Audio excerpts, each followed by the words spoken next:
But we're live. Whoa, we're live.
Hello again.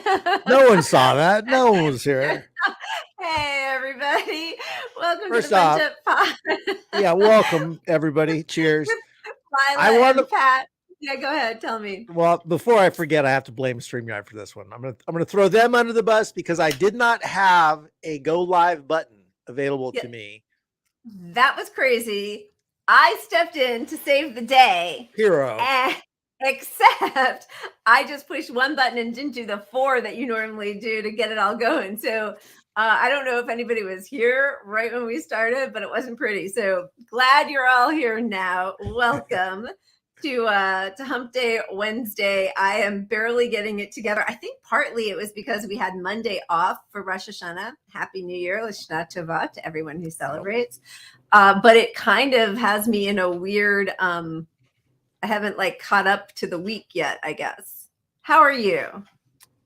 I'm good. And I worked my ass off all week. I do side jobs because, we have this gig economy. So I work. It's the best. You get as many jobs as you want. Yeah. I posted it yesterday, I think. And there was an article about an unexpected way to relieve stress in the workforce is to get a second job. Oh, look at that. If you just get a second job, it takes your burnout. It was about burnout. It's like you won't be so burned out if you just get a second job. Yeah, and if you're feeling bad about it, it goes along with all that COVID stuff, like why brain fog is actually brain fog is good because you won't even know you have a second job. You won't know about your shitty reality. Just embrace it. Listen, there is one of these days I am gonna do my Bobby Knight joke. Because that our whole country is operating under that attitude. That's the strategy. I mean, I think you should just lie back and enjoy it. Do the joke. See what I did there? I did the punchline. It's gross. So, it's so gross. It's gross. You didn't quite make a rape joke, but you kind of did. Or did you? I was merely quoting some disgusting person who accurately summed up the U.S. approach to every calamity we're facing, which is lie back and enjoy it. Yeah, it reminds me of the Monty Python. I think it was The Life of Brian, where they're singing that song as they're being crucified. Look on the bright side of life. That's kind of what we're going for here now. It's like, our religion is capitalism. And if you're suffering, if one job is good, think of how much better 2 jobs is. 2. It's excellent. It's double the pleasure. Yes. A menage of jobs. A menage of jobs. So how was your week, Pat? I thought I just got out of that with my whole answer. You were double jobbing. I was hoping for some sympathy too. The whole 9 yards of yes, for me. Well, it does. How was your week? It was okay. I'm puppy training, hanging out in 105 degrees at almost the beginning of October. Looking at the news, spent a little extra time with my family because we had, as I said, Rosh Hashanah was on Monday and we got to cook and hang out and, watch too much TV, day drink, and deal with a new puppy in the house. Excellent. Yeah. I do think holidays are good for day drinking. Always. I agree with that one 1000%. And by And holidays, I didn't know Monday was a Saturday. Jewish holiday because I could have joined you. Yeah, and next Wednesday is actually the highest of the holy days, Yom Kippur. We're supposed to fast to atone for our sins, which I haven't done in decades. But I will be here to break the fast that I didn't have at 5 o'clock for our show. All right, I don't know. What do you think? Should we just get going? There's a lot to cover. There's a in the lot. I news. think, yeah, I think let's just go to it.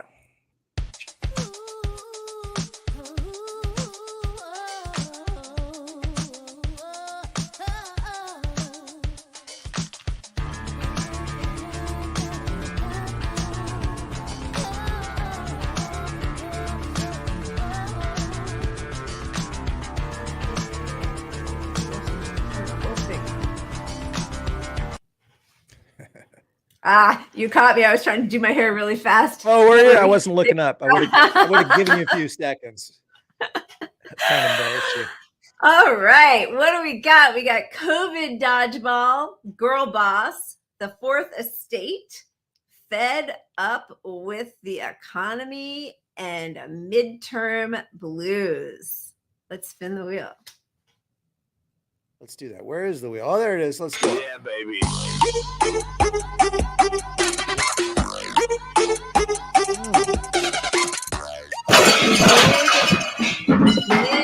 Midterm blues, everybody. How are we doing? What's happening? Where are we? What are people thinking about the midterms?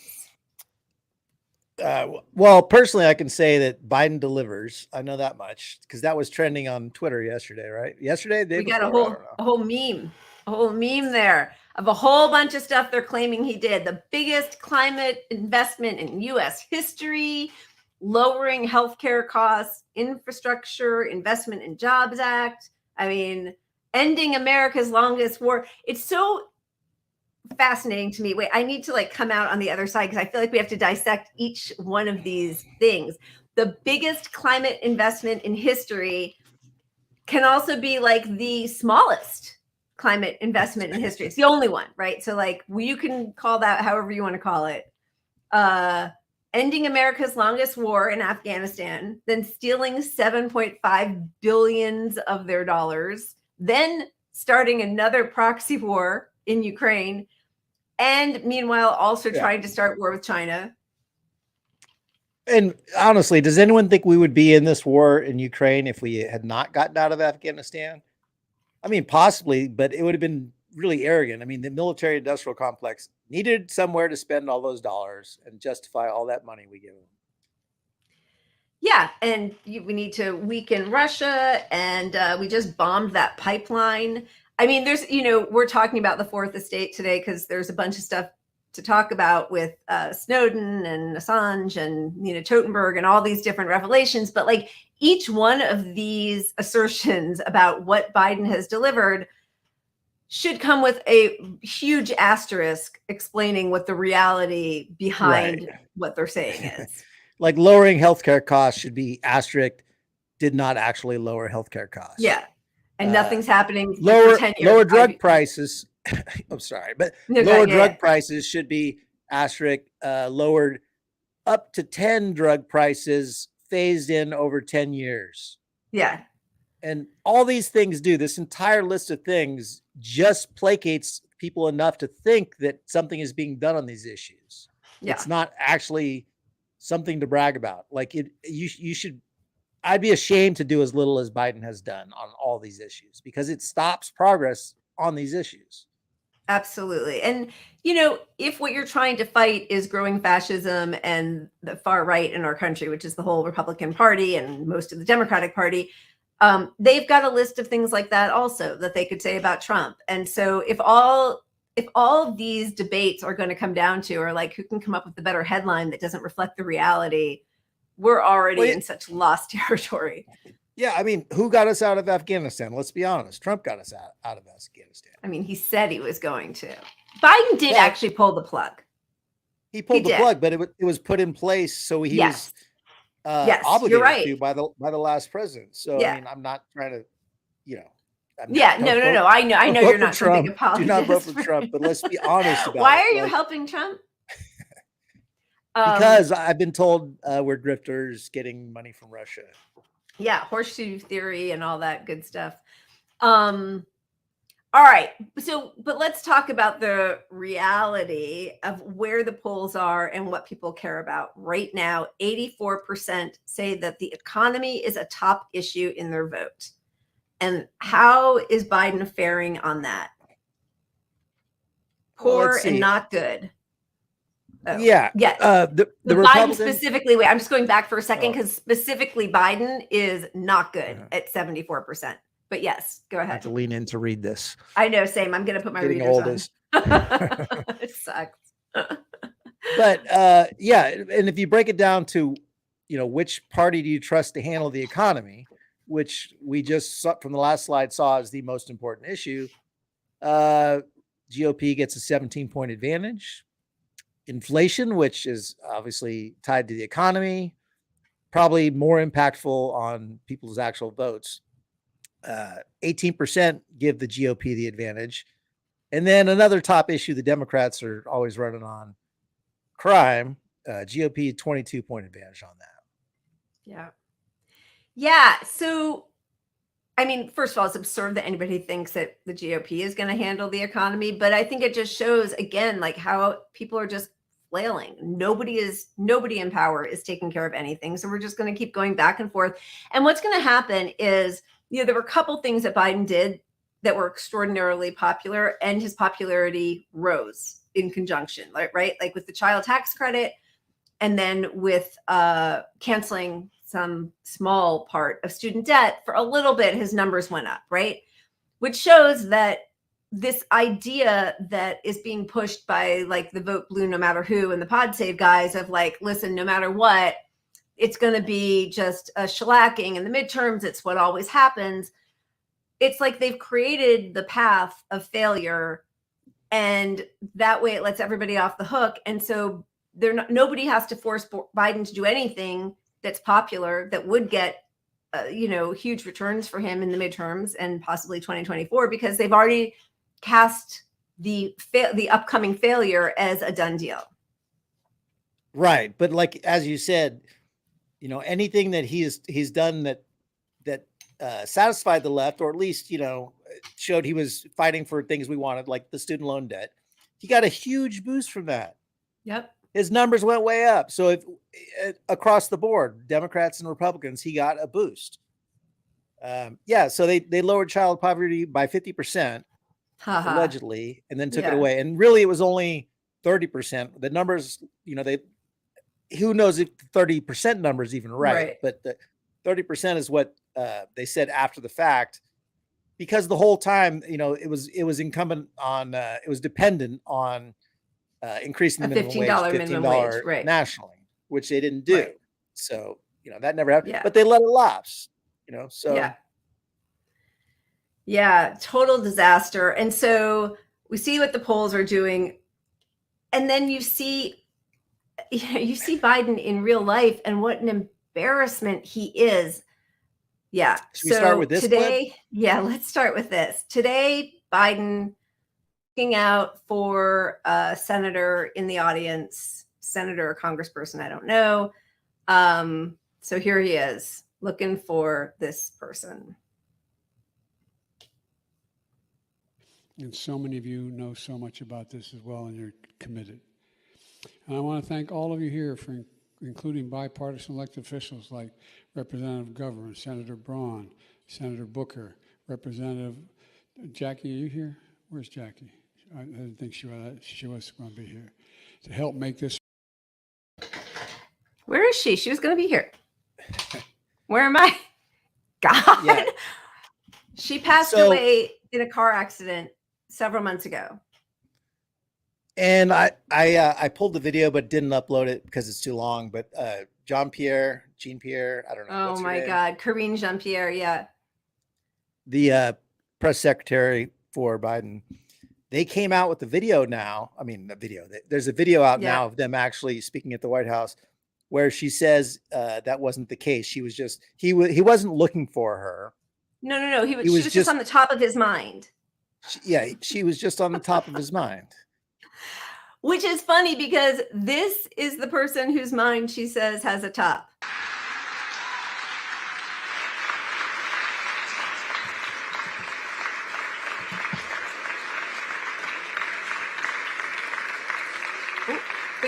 Oh, wait. Mr. President, thank you. At the end of such a momentous event, the word thank you seems kind of inadequate. But for all the millions whose lives will be saved, for the communities where life will be transformed, thank you. So thank you, President Biden, for your outstanding... Oh my God. How the hell do you get off the stage anyway? What? He's got one of those clips a week.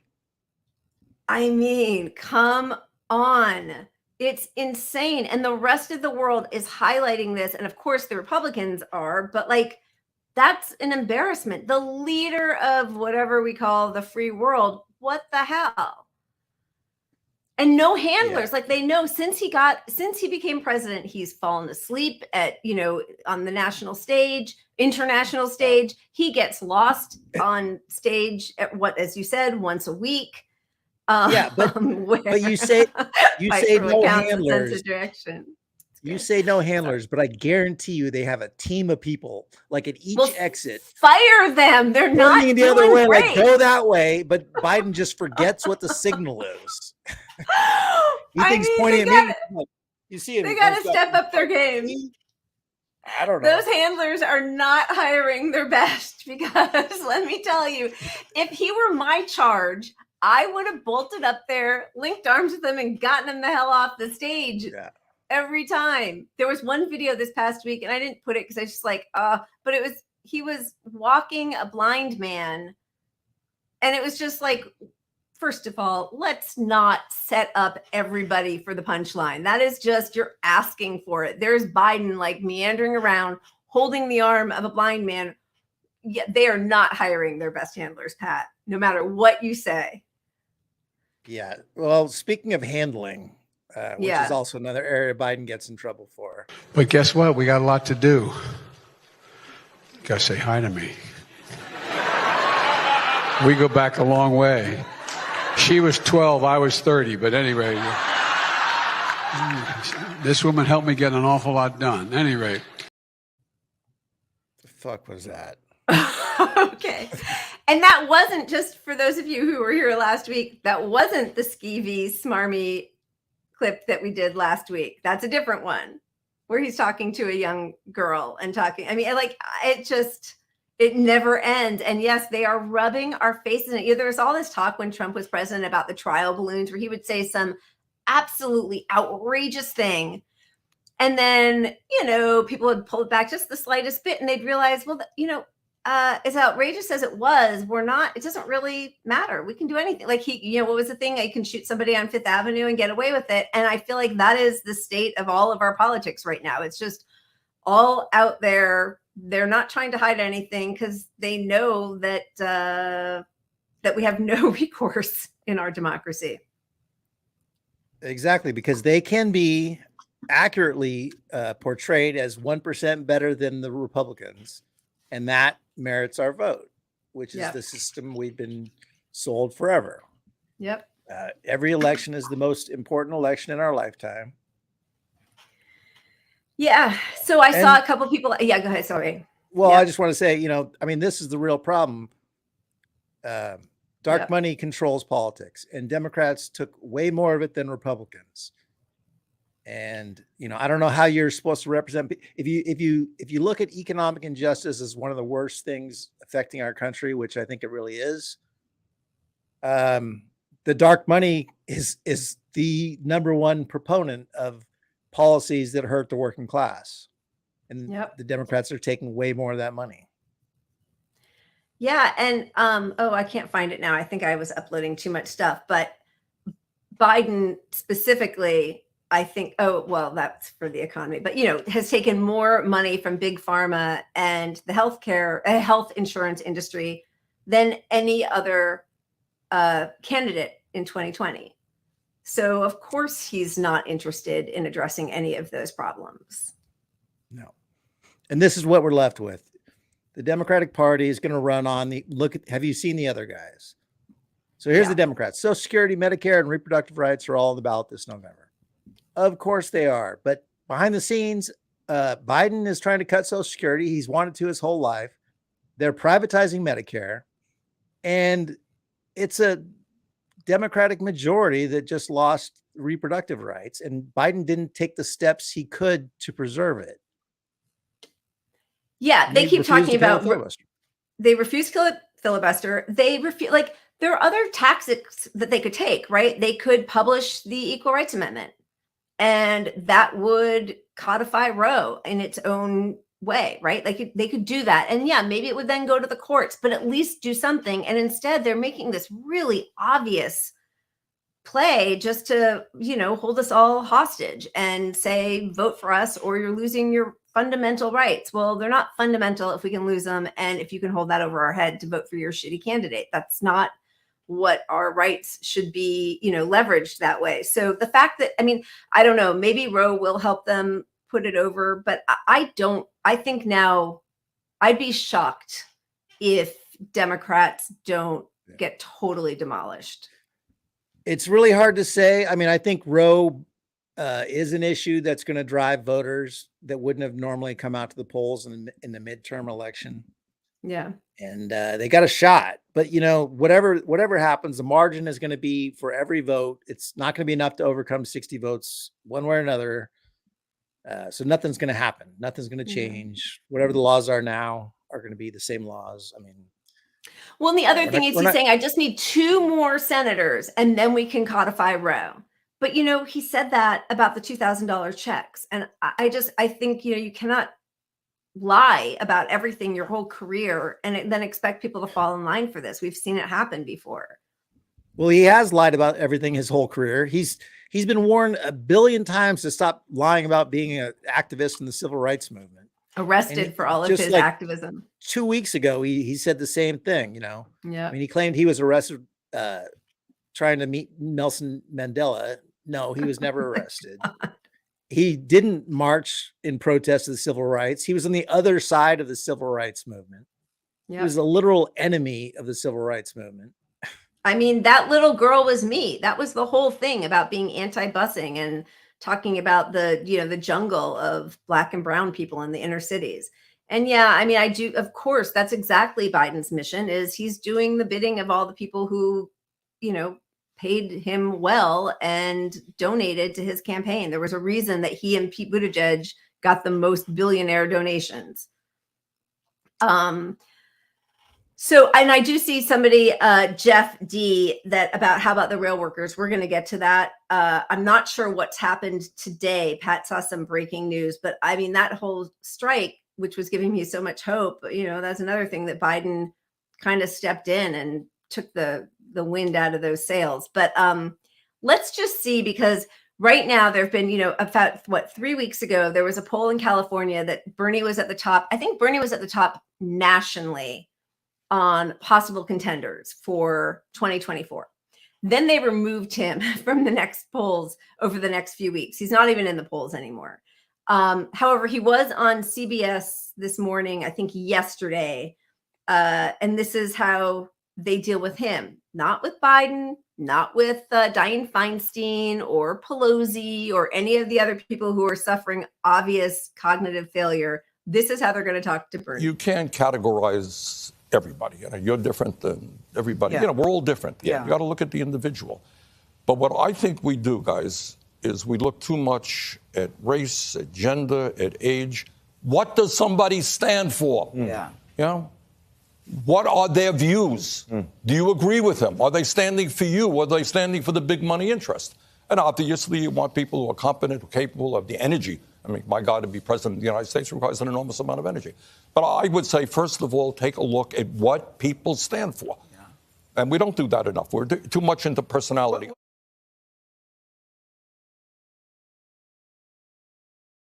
Sorry, I messed that up. That was the whole setup for that was, are you too old to run?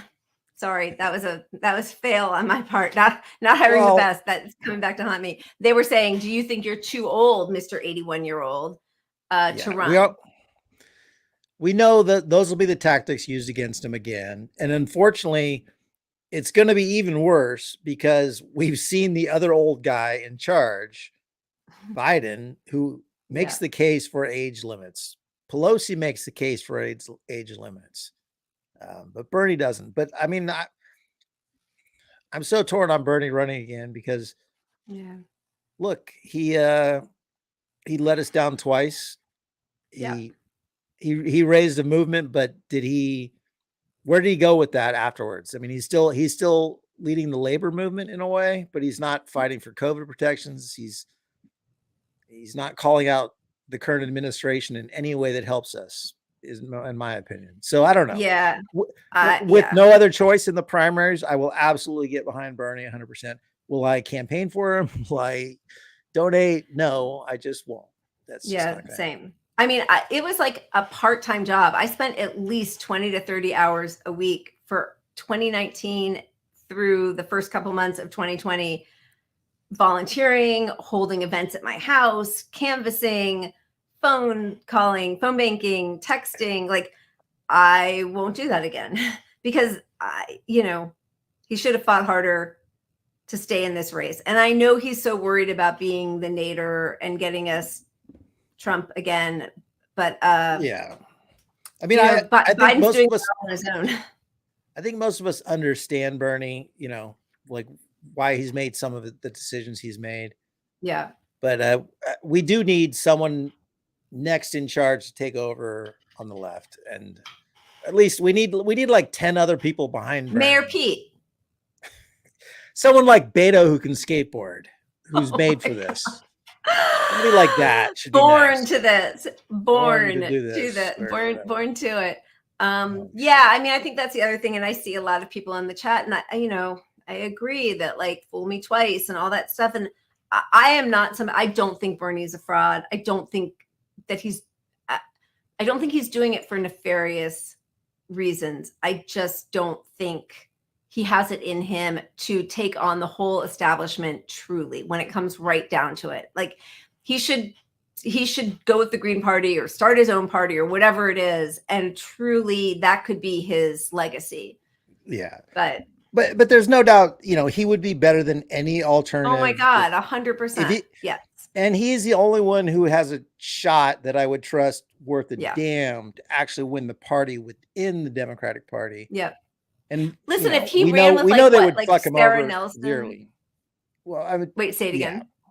Well, we know within the Democratic Party, they would absolutely, Oh, absolutely. They'll trounce him. I mean, listen, Biden, Hillary, they all said they wouldn't even vote for him if it was between him and Trump. So, they've made no secret of the fact that they will embrace fascism before they embrace the left. Okay, yeah, let's do it. Thanks. I'm getting the zip it. Was that the half an hour on one time?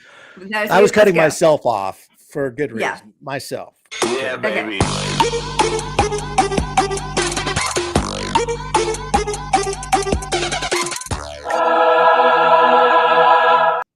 How is there no shot yet? All right.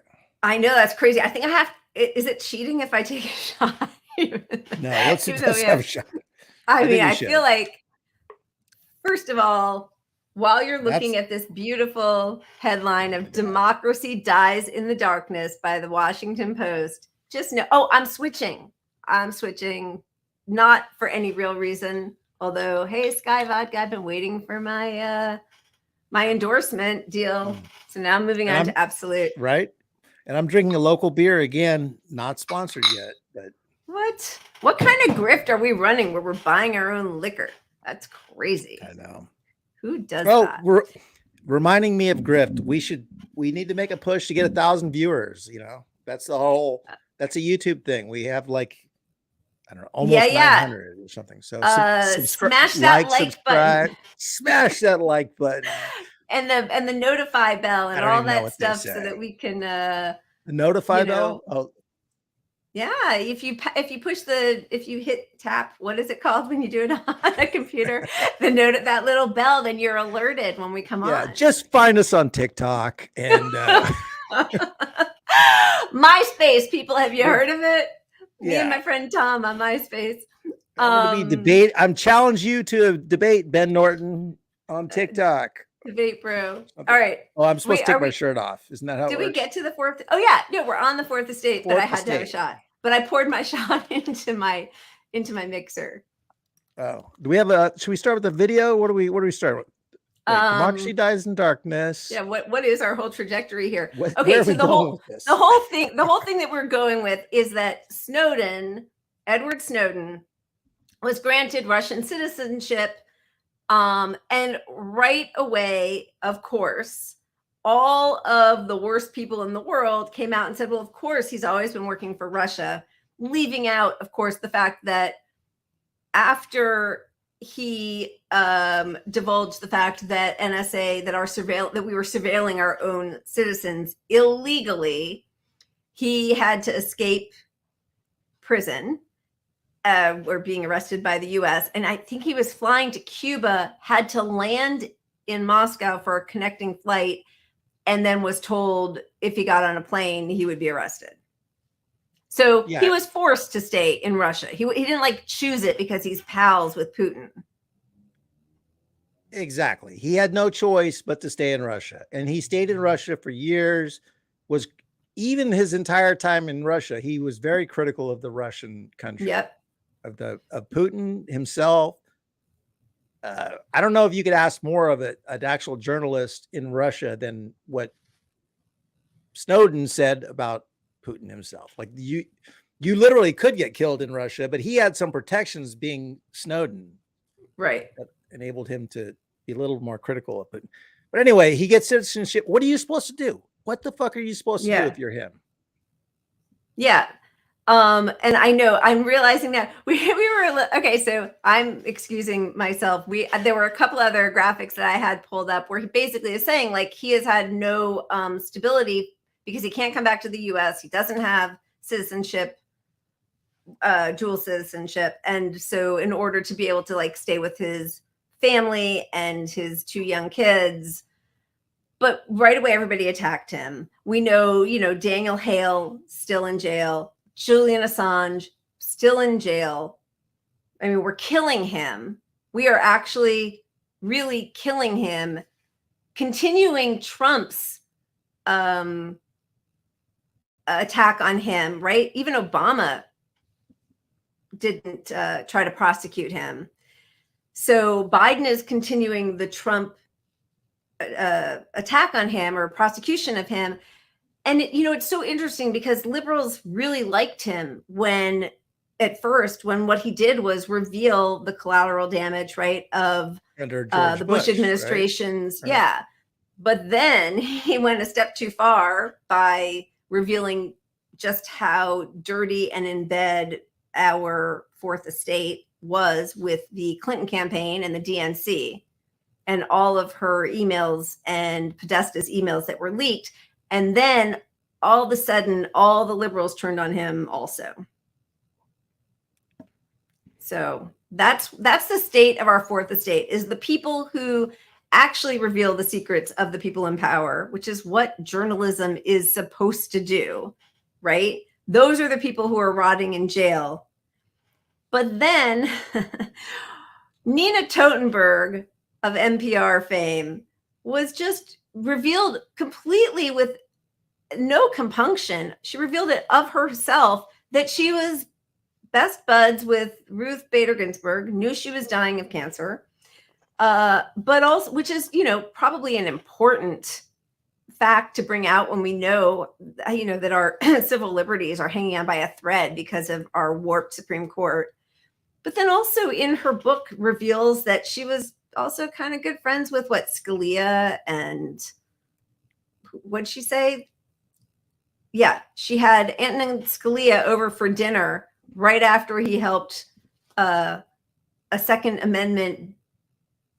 To protect gun rights. And the story is that they put little plastic miniguns in the soups. So it was like a hilarious party favor that they were squirting soup on each other.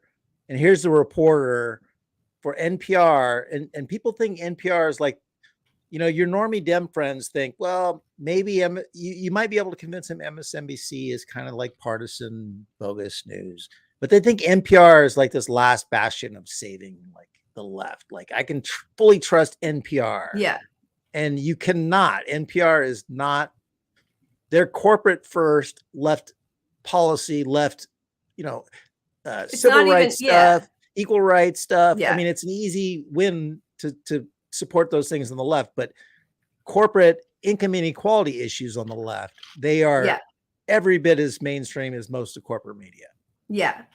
Right. I mean, it's all right wing. Like I know that, it's like the left right divide, and they use a couple of the, whatever those wedge issues of civil rights, which shouldn't even be on the table. So it's disgusting that and also we're not going to, they announced they're not going to vote on whether or not there should be civil unions or gay marriage until after the midterms. So they're holding that over people's heads also.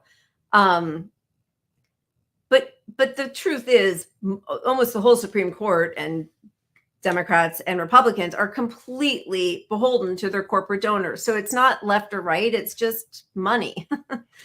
And what people need to realize, which I think most of us have, is that it's only getting worse from here, which is why, when people say, vote blue no matter who, we need something more than electoral politics. I'm not saying don't vote for whoever you support on the left, but like anyone that gets appointed to the Supreme Court from here on out is going to have corporate interests first, because the parties are they're so entrenched in dark money and corporate interests that you cannot pass the Senate, test to get elected to the Supreme Court unless you will protect corporate interests.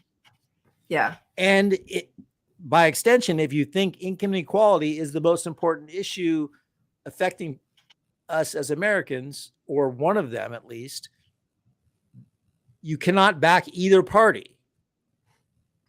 Yeah. Because those people are the ones determining these issues in our country. They're enshrining our income inequality, right? I mean, under Obama, we had the largest transfer of wealth to the top 10% under Obama. So that you're not voting your way out of that for sure. But just, going back to the whole, the fourth estate and the whole idea that what they are supposed to do is hold the powerful accountable. And then you read, and again, the fact that Nina Totenberg would divulge this, I mean, it should be an embarrassment to her. Nobody cares. The fact that, Bob Woodward, do you remember that he held on to that interview that he did with Trump, where Trump, in February 2020, had an interview with Trump where Trump said, it's airborne. It's nothing like the flu.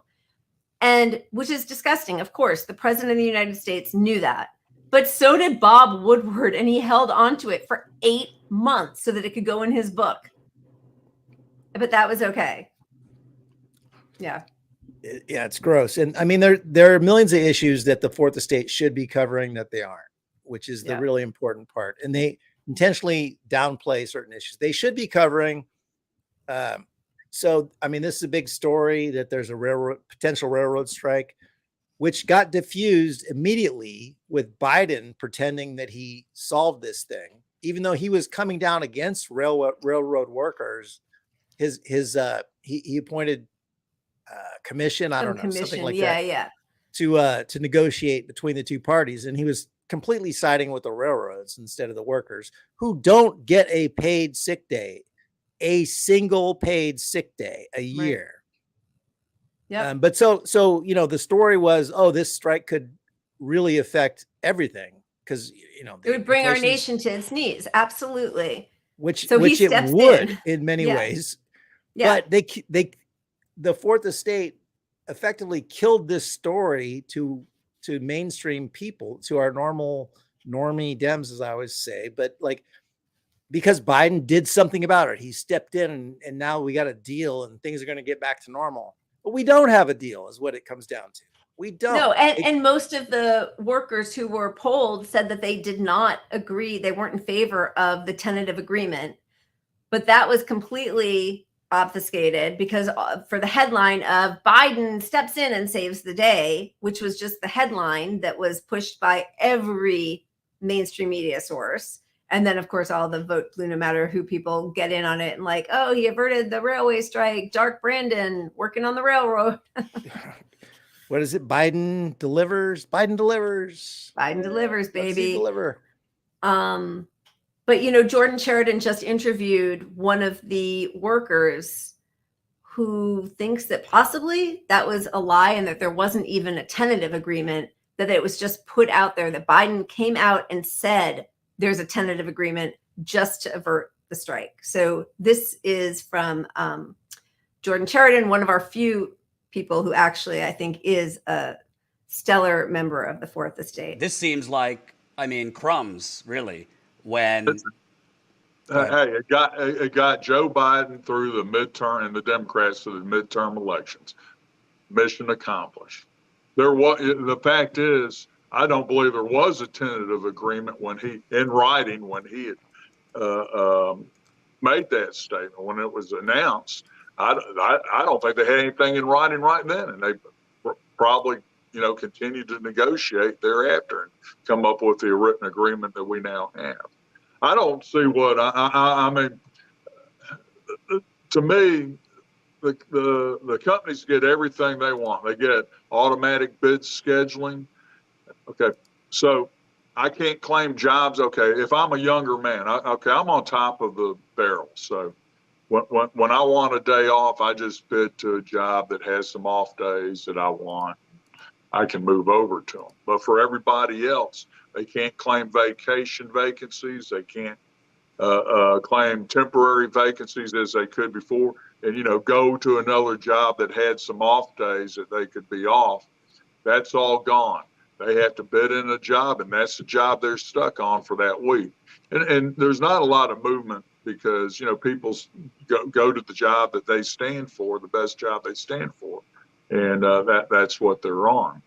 And so it eliminates it. Again, it's a tightening of the screws, eliminating the ability for us to create off days when we need them, and just become essentially the slaves of the railroad.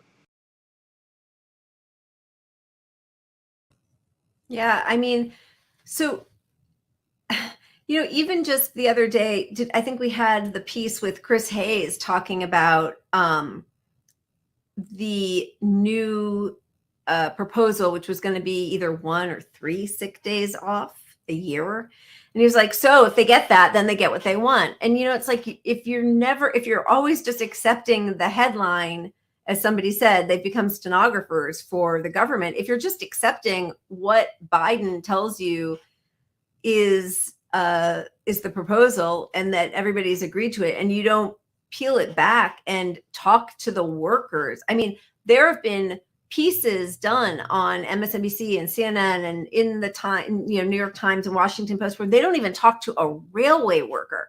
They talk to the CEOs, but they don't talk to a single worker as they're reporting on this. So that's not giving the whole picture, obviously. And it shows, again, it's so illustrative of whom these people are actually working for. Yeah, who do they represent? Why wouldn't you have all parties here involved in negotiations? Why don't you discuss it? Give them a voice. And if you've noticed, literally in the last week, there's been nothing on mainstream media about the railroad strike. No, it's done. It's over. Biden effectively, they pretended it is over. And today I saw that UEW, I believe, signed on to the railroad workers. They signed on to it. So I don't know, but I think that you were saying something like there are 8 or 11 parties that have to, unions that all if any one of them rejects the new proposal, they go on strike. Yeah. But I think tomorrow, I think the 29th was the day that it had been pushed back 2 weeks. And I think tomorrow is the day. But as you said, there's no reporting on it. And when anything happened, it's like, oh, if the strike happens, it will bring the nation to its knees. The workers on strike will bring the nation to its knees. And they always frame it that way instead of saying CEOs, pathological greed. They are willing to bring the nation to its knees, right? Like they never frame it that way. They always frame it like the people who are just starving for crumbs are the villains. Well, they're 100% propaganda. And the reason why, like California just today is a good example of it. So the United Farm Workers have been striking, and they had a I don't know, 60-day march or something, a really long march that ended in the Capitol here, where Tom Morello from Rage Against the Machine had a free concert here that I couldn't make it to. God damn it, that sucks. It's literally like 3 blocks from me, 5 blocks from me. Either way, I could walk there. But Newsom was against the bill. He was not going to sign the bill, AB something or another. But because that would of all allow that them pressure, to unionize, right? Yeah, it would give them union protections if they unionize for the farm workers in California.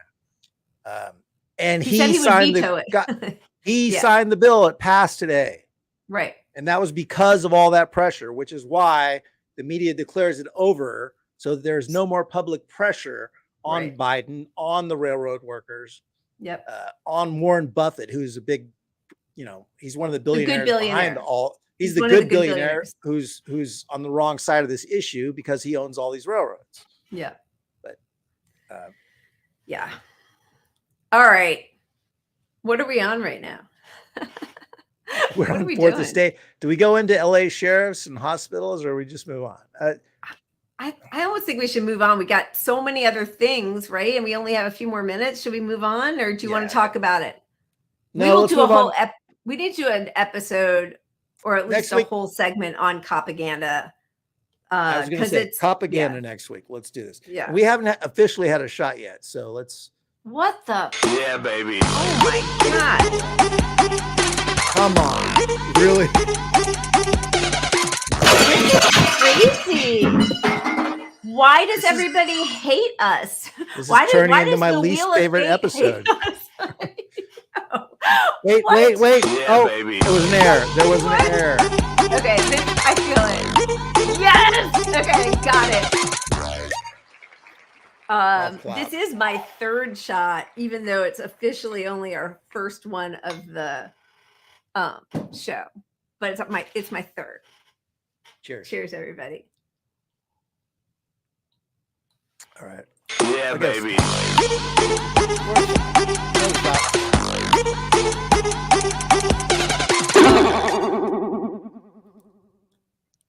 All right. The economy. It's the economy, stupid. What do we got for the economy? This is good news. New CBO report, the poorest half of America, 150 million people, hold only 2% of the country's total wealth. The wealth of the top 10% has grown markedly since 1989. That tiny little line, if you think you're looking at 2 shades of brown, you'd be mistaken. The tiny little line at the bottom is half the country. So I don't know if you all need your readers the way I do. And for anybody listening on our podcast tomorrow, all of our episodes go live on Apple iTunes on Thursdays now. I know. So if you can't see, there is a line that is deep brown. It is all the way down at the bottom. So there is a sort of beigeish line. There is a darker brown segment. And then there is a very deep dark brown that is the bottom 50%. And that wealth is flatlining at the 0, basically, of the x-axis. That is the state of our country. It is. And I'm not to bring everything back to electoral politics, but that is what a good administration would focus on in order just to win re-election. But we're being distracted from the economy as much as possible. And it's almost like the Democrats literally want to lose, because look at all I mean, I hate to say there's actually some coverage on this stuff, but they're trying to spin it as a positive that the Fed is trying, they're going to raise interest rates to try to raise unemployment. So when faced with some of the worst conditions we've ever seen for the middle class and the poor folks in this country, they're out there saying openly they're trying to raise unemployment to 10%. They're trying to raise it to 10% so that 10% of our people are suffering even more, can't pay for shelter, housing, healthcare, food, basic necessities, let alone just have like any semblance of a dignified life. Because in this warped mentality, that will create less need, less desire for consumers. And instead of regulating CEOs or the crazy disparity between their wages and their workers' wages, doing anything to tamp down that, they're going to cause the suffering of millions and millions of people. It's strictly punitive. It will not work as far as lowering inflation. Inflation is raised right now because of corporate greed, because they are allowed to do whatever they want. So these are the stats right now. And the Biden administration is openly saying they want these things to get worse. They want your wages to go down. Homes are going to get more expensive. Well, the housing price might come down, but you won't be able to get a home. Right, because the interest rates are so high, right? And they're all being bought up by Bezos, and corporate banks are literally getting in the owning houses game. Because you'll be slave labor forever if you can't afford to, if they can control the rental prices because they control the housing market. Right. Yeah. So a few months ago, we saw that Goldman Sachs and BlackRock are buying up thousands of single family homes that then they are going to, and then of course, BlackRock is becoming part of the Biden administration. So if you think he's going to do anything to help you in that realm, now Bezos is getting in on that action. Because if you can't afford a house, you have no equity, you have no wealth. I mean, that is the number one way that we pass wealth down from one generation to another. That's the way people become secure in this country. It's the, every economist would tell you, it's the way out of poverty is owning a home. Owning a home it's almost is impossible. The biggest step you can make to get out of poverty. And I mean, obviously, the next generation is strapped with student loan debt because they've been sold on go to college, no matter how much it costs you, go to college and your life improves. But now it doesn't. I mean, look at the difference between the average cost of college over the years, public and private, right? So it used to be about $8,000. I mean, now has increased over 150% for both public and private four-year colleges, while the minimum wage has stagnated. Yeah, and rental rates have gone up through the roof. So you're just to exist, and if you're going to move to where these high-paying jobs are, the high-paying jobs are in places where the rent is astronomical. Right. So just existing to make your high wage that you were guaranteed or sold as a consequence, as a reward for your college. Well, you can't pay, you can barely afford to live there because your student loan debt is just through the roof. The rent's through the roof. Your daily wages are shit. You're in a gig economy. You probably don't even have healthcare while you're living in San Francisco at this great job. It's all a mess. And the economy but it's constructed that way. I mean, it is constructed that way to discipline labor and make people desperate. And as labor got just a smidgen of power over the last year and a half, and as labor unions are forming, and as people are, the great resignation or whatever, quitting their jobs and demanding more, it's no coincidence that this is when they are deciding they are going to drive up unemployment and discipline wager. Well, that paging presidency. But at the same time that the Biden administration is pushing this whole, they're not, you won't hear the Biden administration themselves go out and say we're trying to raise unemployment, because obviously that's a toxic messaging. But I mean, his Fed chairman is. But his Fed chairman is. Which was a Trump. Wasn't that a Trump person? Powell. Which goes back to which goes back to the fourth estate. The media should be reporting on this. How those two messages don't collide. You can't say you're gonna, you're out there trying to provide more jobs. Like his thing earlier, the Biden wins was about jobs. Well, if the Biden win was about jobs, and now you're actively trying to lower the amount of jobs, there's obviously some. And so many of those jobs are actually, so many of those jobs are actually, under they're not living wages. Yeah. People are having to take on 2 different jobs, sometimes 3, gig economy, just to try to scrape by. Right. So, Yeah. but so now you've got Biden. His newest thing is we're going to end hunger in this country by 2030. Well, first off, 2030, I mean, like, it's 2022. After you're he, going to end after he cures cancer. Yeah. All these things. But, here it is. By 2030, we're going to end hunger. But you're not going to end hunger in your administration when your administration's steps are to make more people unemployed. Yeah.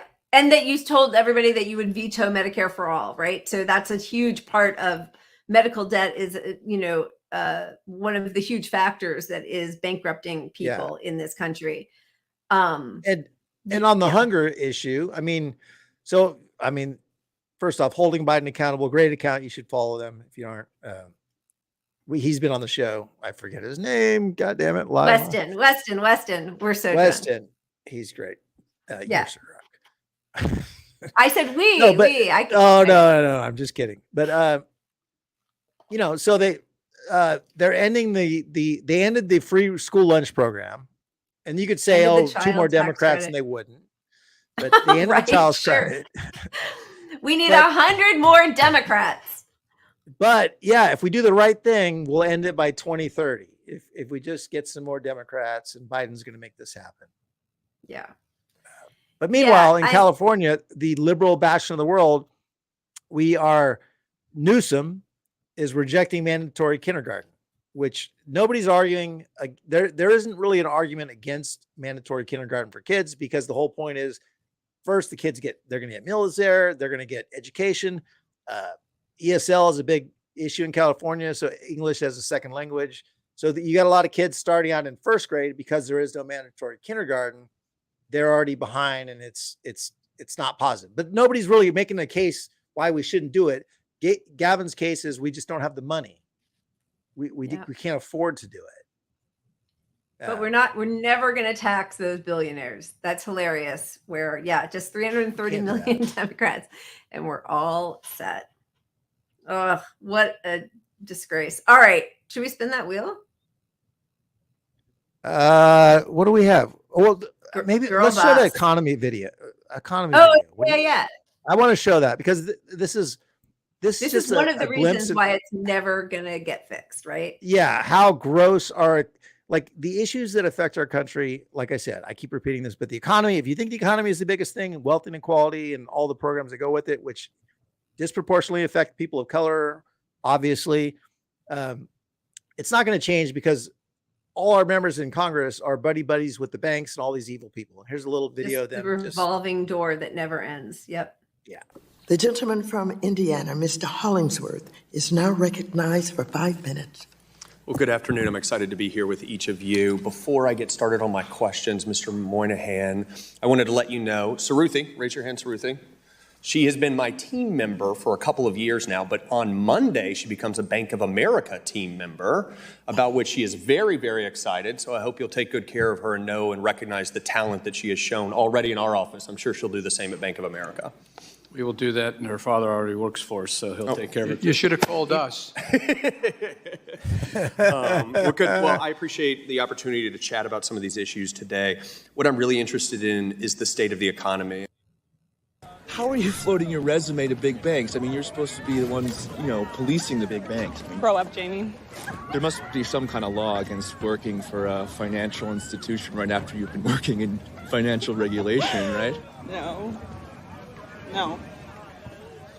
Hey! Doggy! Hey! Come over here! What are you doing at Caesars? He's a Goldman. Yeah. Her father already works for us, so he'll take care of it. You should have called us. Okay, wait. I pulled that, and now I feel like I should have given somebody credit for mashing that together with that clip, which I totally forget what that's from. So I'm sorry, whoever actually put that together. That's very funny and also so revolting. And we have absolutely no oversight of the people who are destroying our economy and our country because they all work together. They're all team members on the same team. And we will never have oversight because they will never pass a bill to provide any oversight, which we saw from the recent effort to get some you can't even get them to stop buying stocks. Yeah. People in Congress don't buy stocks that you are involved in regulating. Nope, not going to pass. Not going to pass. Yeah, it's not going to happen. You're not going to vote this out. All right, let's get another shot before we get to another topic. Odds are we get a everyone shot. hang on? 4 I and mean- 6. That's a lot of Yeah, baby. 66.66%. What are the odds? Let me see it. All right.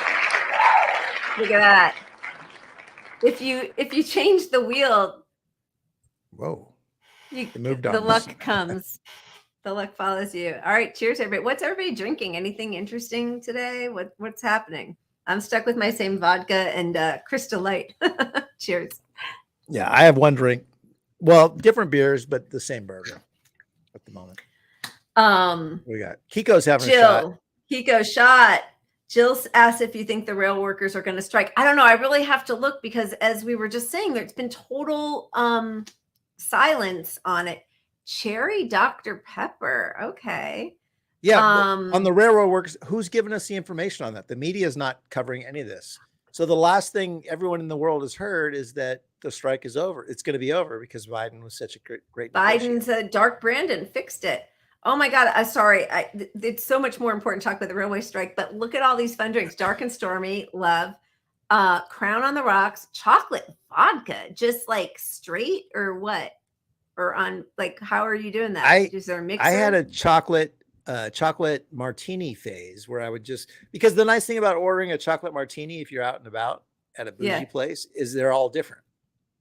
Some will have like a little slab of chocolate, some swirl, But then wait, that sounds also delicious. Rum, dry curacao, lime. What is that drink? Did you already tell us what the drink was? No, that sounds amazing. I want to have like an in-house party where everybody can come over and we make drinks. What were we talking about? It was so depressing. For a moment, I had some joys. I think we were done with. You guys are all drinking. We landed on shots, so we had no topic. Okay. So all right. We can spin again. Mai Tai, love the Mai Tai. Cheers. Yeah, Trash. baby.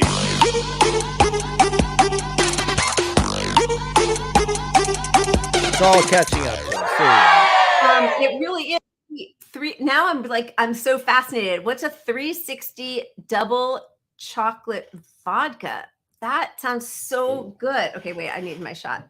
That sounds amazing.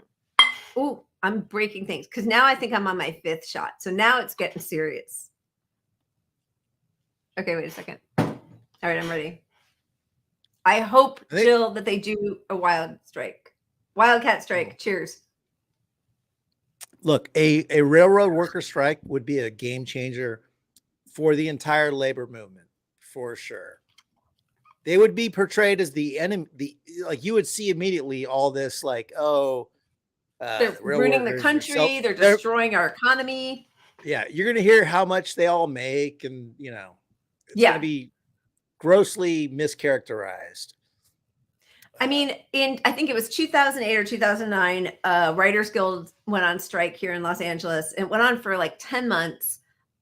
We ended up having to sell our home. It was really rough. And it was always framed in the media, restaurants closed, people went out of work, right? Like, because Los Angeles is built around the entertainment industry in so many ways. And it was always framed as, when are the writers going to come back to work? When are they going to accept the deal?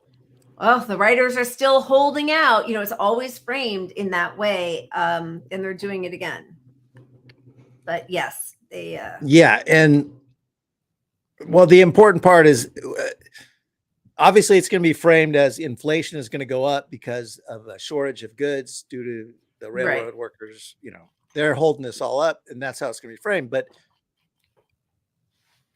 we have an opportunity to make the case that is all bullshit, which is why we need more coverage on this stuff now to Chris Hayes protect us, to shield us from all the narratives that are going to be pushed against the railroad workers. Yeah. All right, let's spin it. Anyway. Or did we land on COVID? We did Something new and different? No. All right. We have 2 topics left. I think we're going to get to both of them. Yeah, baby. Oh, boy, really? Are we? Are we not? No, let's see. Look at that. How did I know? So Biden got himself in a bit of a pickle by declaring COVID over, which of course was so that he could not have to fund. They wouldn't have to fund things anymore, get everybody back to work. We have no paid sick leave. We have no OSHA protections. Schools are open. Businesses are open. But that does put his huge big pharma donor list in a bit of a quandary because who's going to get the boosters and the yearly, monthly COVID vaccines if we don't have a pandemic anymore?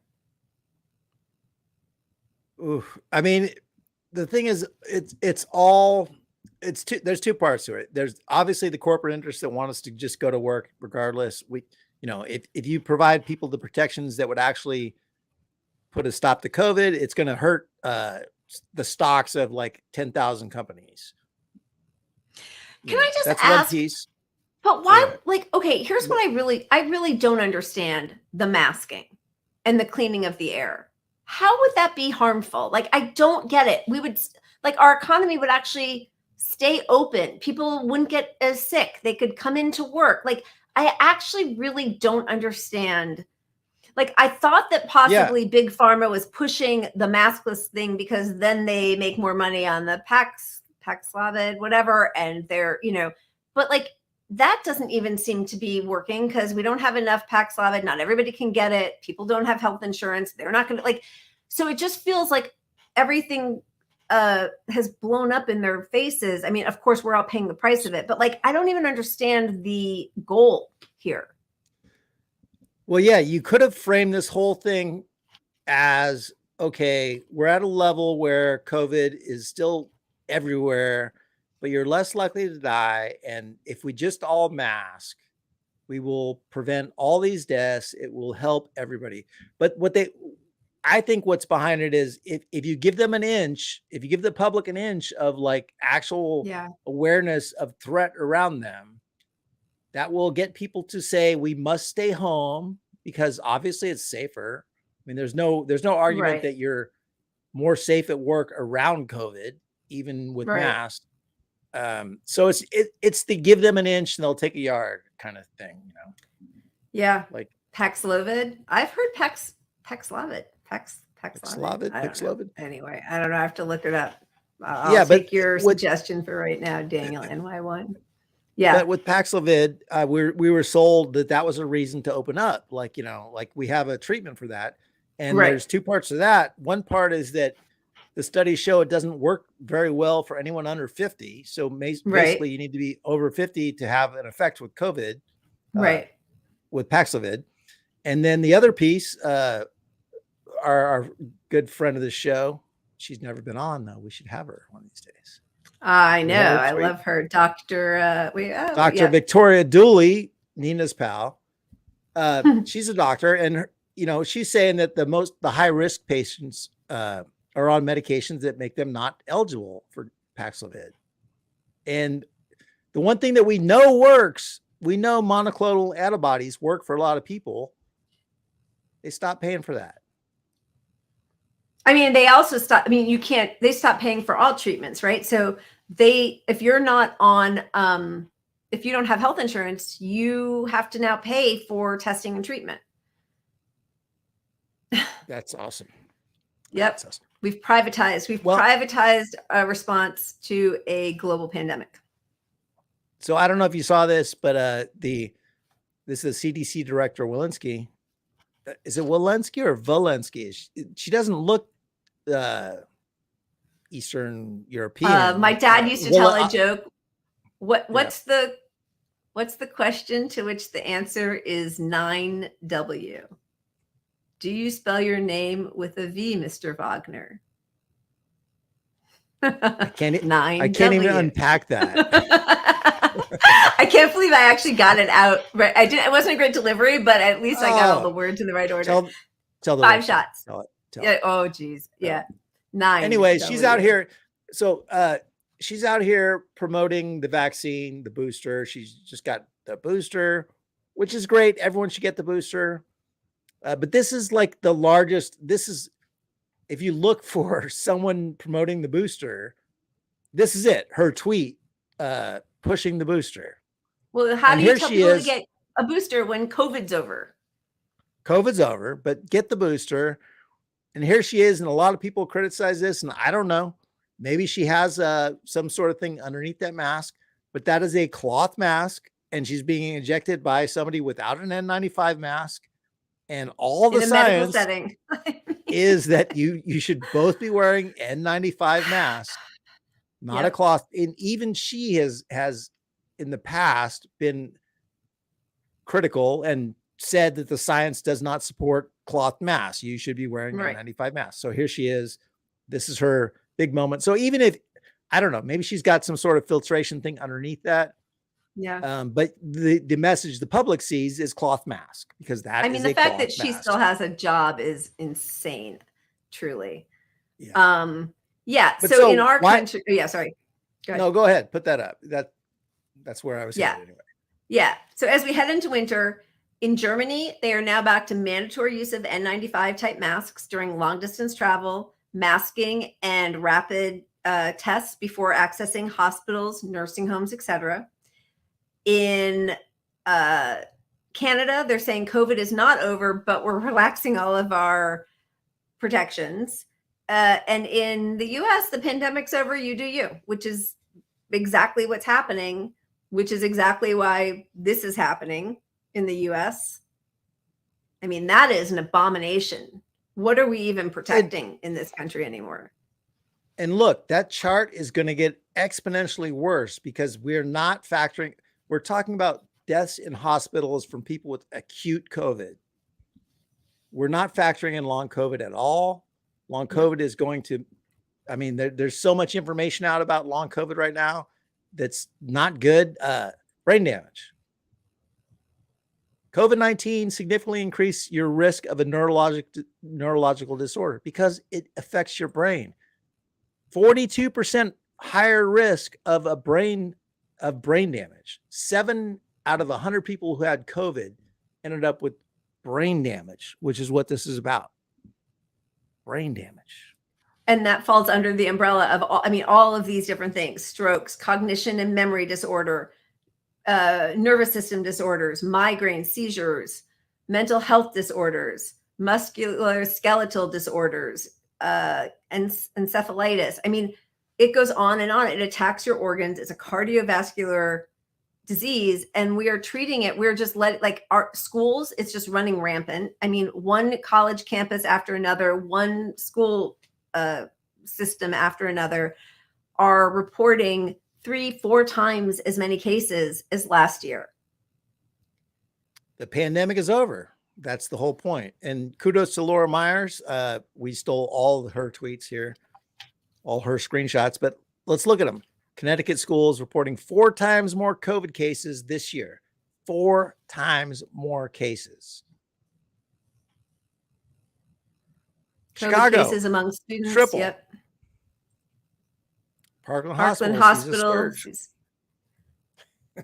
I'm mostly reading this out loud because now that we've got our podcast, I'm realizing that people can't see the graphics when all of you listen to us the day after.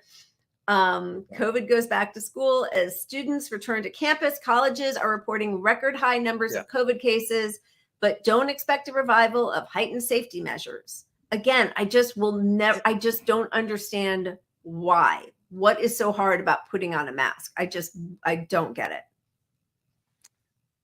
I think it's admitting to failure. It's the mission accomplished moment is ruined a little bit if you still have to wear a mask. And masks were made such a cultural issue, which they never should have been. I mean, that they could have been defeated. Like, masks have protected us from other diseases forever. It shouldn't. It's not. And COVID Democrats specific. do this every time, which is why the whole ratchet effect thing, right? It's like Trump and MAGA morons made it some political, wedge issue, wearing a mask or even pretending that COVID was something real, not just the flu. And instead of Democrats believing science and standing up for things and saying, no, it's not like, oh, we lock down indefinitely or we let it rip. You can still go about your life, clean the air, lots of testing, just the way the most important people in our country, they test every day. They mask, they have health care, right? Like all the things that are being denied to a majority of the country, they are not acting like COVID is over. And in fact, I know we have a graphic, but like Nancy Pelosi just wrote a letter saying that because COVID still persists, she wants Congress to be allowed to still take votes by Zoom, remote. So they are all protected. How is that good for her and Congress? But all of us are supposed to go back to work and pretend COVID's over. There's no more masking on planes. I mean, it's insane. It is the biggest gaslighting, and unfortunately, like even normal people I know in the real world, like regular people, not just normie Democrats, but just regular people who I try to inform on this stuff, they're over it. And I get the being over it part because they're not getting the threat level ever communicated to them. Right. They well, and never, here's the other part long of it COVID is doesn't exist to these people. Yeah. Yeah. And even if you do totally understand the risks, which I think you and I do, and people who are watching, I think also do, there is a point after we're in our third year of this with absolutely no real guidance or protection from our government. And at a certain point, it's hopelessness. Yeah. It's like you want to, like, what are you protecting? Yeah. Like I want to get together with friends or yeah. I don't see an off ramp to COVID because our government isn't providing any protection from it. So the off ramp is just, we all get some sort of brain disease or we don't. Yeah. But I'm in my prime of my 50s. Me too. Totally in my prime. But it's crazy. I don't know. Yeah. What do we do? All right. Are we getting to the girl boss? Should we end it with the girl boss? Girl boss. Well, let's get it up here. Let's take our chances. Let's have a shot, maybe. Oh my God. Yeah, baby. We'll pour the shot now. What? Look at that. That's what happens. You know what happens when you assume you make an ass out of you and me. I'm coming up with all those shitty dad jokes today. That's clever. Girl boss. Well, in case you haven't heard, there's a new sheriff in town in Italy. Giorgia Meloni, far right, from the Brothers of Italy fascist party, wins. Which should absolutely be a warning shot to all the neolibs in the whole world. The clearly fascist as fuck. Like, first off, the Italian government is so corrupt, have been forever. Like, there's just no doubt they're corrupt. And you got her coming in, winning this thing. She's a religious right nut job, anti-immigration as hell, and anti-gay, yeah. She checks all the boxes of fascist. Yeah. But the way the media, well, let's girl boss it first before we get into any of that. But yeah. Okay. So first what happened is a couple weeks ago when it looked like she was going to win, our girl Hillary was like, yeah, maybe she's a fascist, but listen, she's shattering a glass ceiling. And at least the election of the first woman prime minister in a country always represents a break with the past. And that's certainly a good thing. I mean, yay. Imagine, right? And then we've got Zelensky sending out his congratulations to her, and her responding, thank you so much. We'll work together, stay strong, keep your faith. So now we have to backpedal a little bit. And if you do a search on Google for this fascist new leader, this is what you're going to come up with. Not Okay, a vote so for fascism. so yeah, this and the next one. I just Googled Maloney. I keep saying Melania, but Maloney. yeah, I was like Maloney. Let's see what Yeah. they say about her. And so you've got both these things. It's not a vote for fascism by the Atlantic, which is a conservative paper, trash, absolute trash. And New York Times, she's extreme, but she's not a tyrant, you know. So Yeah. the idea is they're downplaying that because part of it is immigration. Immigration is a big issue in Europe, you know. So they want to say, well, immigration is a real issue that normal people care about, not just the racists. Like immigration is like, you know, it's not a racist issue. Hillary talked about that in 2016. She was saying we're not going to be able to allow so many people in Europe. And currently Biden's building Trump's wall. Yeah, and deported more people. Yeah, more people than Trump, like way the fuck more people. Like this is not like several times of magnitude. Yeah. Yeah. In 2 years, he's deported way more people than Trump managed to in 4 years. So we can't call her anti-immigration policies fascist, or it would mean the head of the Democratic Party is also a fascist. Anyway, possible. This one is my favorite. This sums up a lot of the bullshit because you got David Frum, who is he still at the Atlantic? I think he's at the Atlantic. Yeah. Wait, so we have to unpack it from the beginning. Wait a minute. Yeah, you're switching yours. I've had too many shots to follow your train of thought. Give it to me. No, so we start with Liz Cheney. Yeah. Wait a minute. How is this part of this? Well, what is this doing, Girl Boss? You told me you wanted it here instead of in the fourth estate. Look, that's because of you, buddy. You did that time. You're the girl boss here. I have nothing to do with it. I do just want to say that before we got to the whole idea of she's actually not so fascist, she's just like a little bit right wing. Pompeo and other Republicans put out congratulations to her. And one of the head vote blue, no matter who, blue MAGA guys, Jeff Tiedrich, Republicans praising the election of a fascist. I did not see that coming. And I have two things to say about that. One is he clearly didn't get the memo that now we're supposed to say that she's not really that fascist because Hillary and Zelensky are both congratulating her and we're welcoming her into the fold.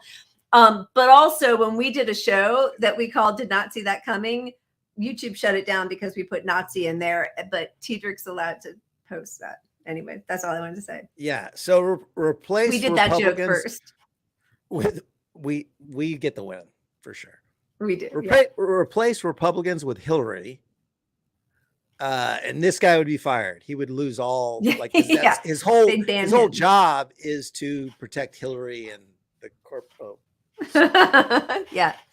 All right, but let's go back to the near. Oh, yeah. Go ahead. Well, he's attacking Republicans for it and doesn't get the memo that Hillary just came out and said, "Great, that's awesome." And then there was a tweet. We didn't end up pulling it, but Liz Cheney was praising, like she said something like, "Everyone wants to root women gaining power in politics until it's a conservative," right? And talking about it was about Maloney, yeah. Am I saying this? Okay. Maloney, yeah. And that was retweeted by, and it's not there now, but it was retweeted by our favorite leftist, Tulsi Gabbard, who is not a leftist. I've been telling people that for a while. She's bullshit, but beware people like, if you're positively retweeting anything from Liz Cheney, you're not really on our side. And why would you cheer on Liz Cheney, by extension, cheering on a known fascist on the right? No doubt about it. No ideals we support at all. And if your argument is really what her argument was, if you break it down, you're saying elect any woman. Yeah. Well, that's the whole reason people were supporting Tulsi is they were against electing any woman because she spoke out against Hillary Clinton as one of the chair on the DNC, one of the vice chairs of the DNC. So your logic is entirely flawed if you support Tulsi over this nonsense. So Yeah. Yeah, she's such a That's all. disappointment. You know, I used to wonder like, oh, what's happening with her? She was so great. And then I realized the one kind of great thing she did was resigning from the DNC chair in order to support Bernie, but everything else has been pretty ghastly. Oh, but also taking down Kamala Harris. That was pretty awesome. That was epic. Yeah, I mean, if your whole ideology is elect more women no matter what, you're just a pathetic meme, and it's really almost not worth talking about. I mean, for her to be at one point the anti that person with Hillary, and then to be like retweeting Liz Cheney supporting the fascists in Italy because it's, I don't know what, but hurting the Democratic Party. I don't know. Although it's not even, because there's, you know, gutsy Hillary saying that she's breaking glass ceilings, and that's always a good thing.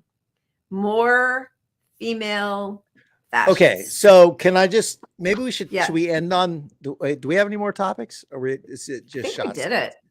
Okay. It's just 2 shots. I don't know. Wait. Let- wait. You want to spin the wheel out? No, I got the Kamala video. Okay, is that what you're gonna do? Okay, yeah. That's you right. got to show that. We're gonna go out on a big girl boss moment. We go out on but, Kamala, but then we'll come back, because we always have to say like our final moment, right? We'll come back and do 2 shots. Okay. All right, go. No, we're not doing Let's 2 see. shots. We're not I'll doing do 2 one. Okay. All right. So anyway, regardless Girl of what you think about girl power, we can all agree that Kamala Harris is ready for the presidency. Activities. Today, the business of our work is for the council to report on the work that has occurred since our last meeting across these areas.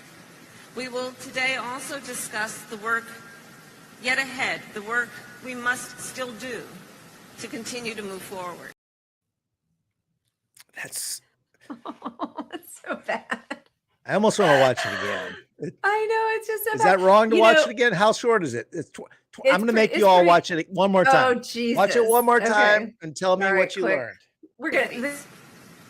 Today, the business of our work is for the council to report on the work that business has of our work. occurred since our last meeting across these areas.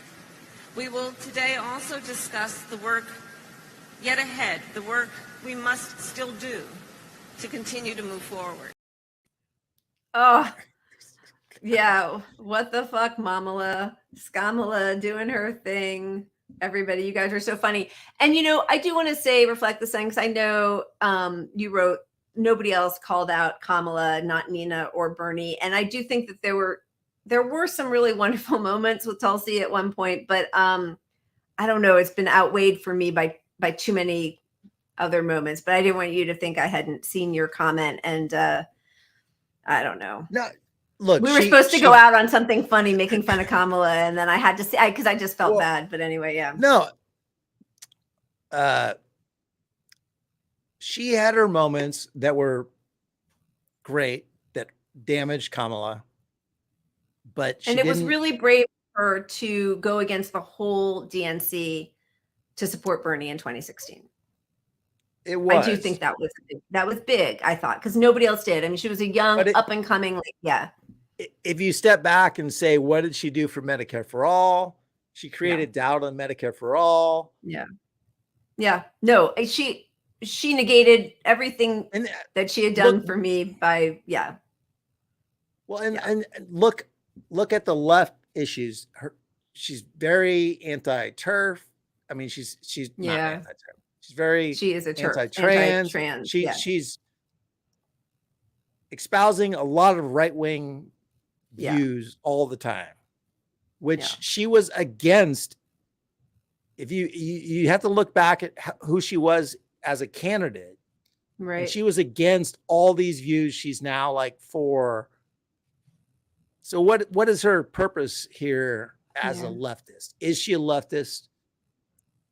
I'm okay with like saying someone's a leftist who has views I disagree with, but